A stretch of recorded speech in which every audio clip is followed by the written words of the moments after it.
নমস্কার, কেমন আছেন সবাই? সঞ্চিতার ভিলেজ ফুডে সবাইকে অনেক অনেক স্বাগত। আর দেখতে পাচ্ছেন একটু ফ্রাই রাইসটা গরম করে নিচ্ছি, সাথে একটু ফুলকপি রোস্ট ছিল কপিগুলো সব আলু আগে দিয়ে। আগে দিয়ে দিয়ে আমাদের রাতের খালি আলু খাবার ছিল, কালিগুলোকে তো দিয়েছে সকালে দেখো। এগুলো খাবো বলে একটু গরম করে নিচ্ছি, কারণ রাতের খাবার একটু গরমই করতে হয়।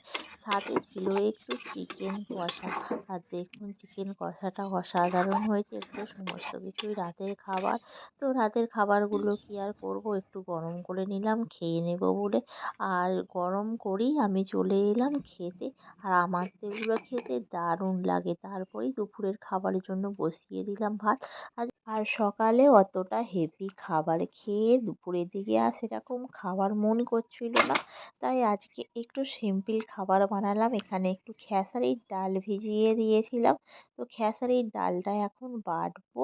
এটাকে বেটে বড়া করব, সাথে একটু হবে আলু, আর একটু পেঁপে ভাতে, আর একটু বেগুন ভাজা হবে। এই হলো আজকে দুপুরের খাবার। তো চলুন এখন আমি এটাকে বেটে নিচ্ছি খুব ভালোভাবে।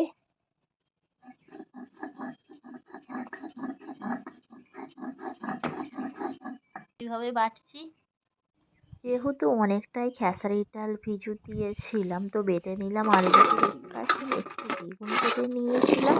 আর খেসারির ডালটা নুন আর হলুদ দিয়ে ভালোভাবে ফেটিয়ে নেব, কারণ বড়াগুলো না হলে ফুলবে না।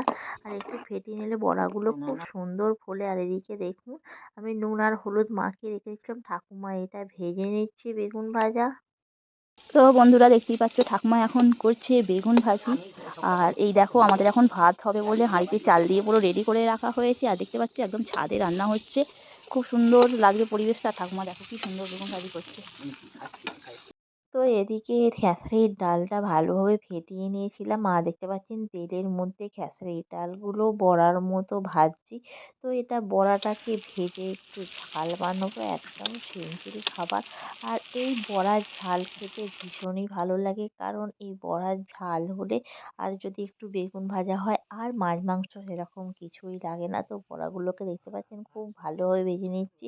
আর আমাদের বাড়িতে সবাই এই বড়া খেতে ভীষণই পছন্দ করে।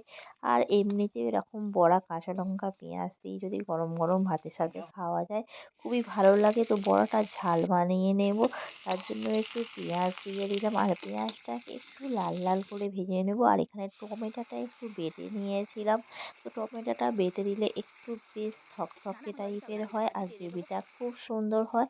তারপরে একটু আদা দিয়ে দিয়েছিলাম। আর দেখুন একদম খুব সুন্দরভাবে এটাকে কষে নিচ্ছি। তো কষে নেবার পরে দেখুন তেলটা বেশ ওপরে উঠে যাচ্ছে। আর তারপরে একটু জল দিয়ে আমি বড়াগুলো ঢেলে দেবো। একটু বেশি করে জল দিয়েছি, কারণ জলটা তো ওর ভিতরে সোক করে বড়াটাও ফুলে যায়। তো তার জন্য একটু বেশি জল দিলাম। ঠাকুমা বললো একটু বেশি জল দাও যাতে জলটা থাকে। তারপর লাস্টে আমি একটু ধনেপাতা ছড়িয়ে দিলাম।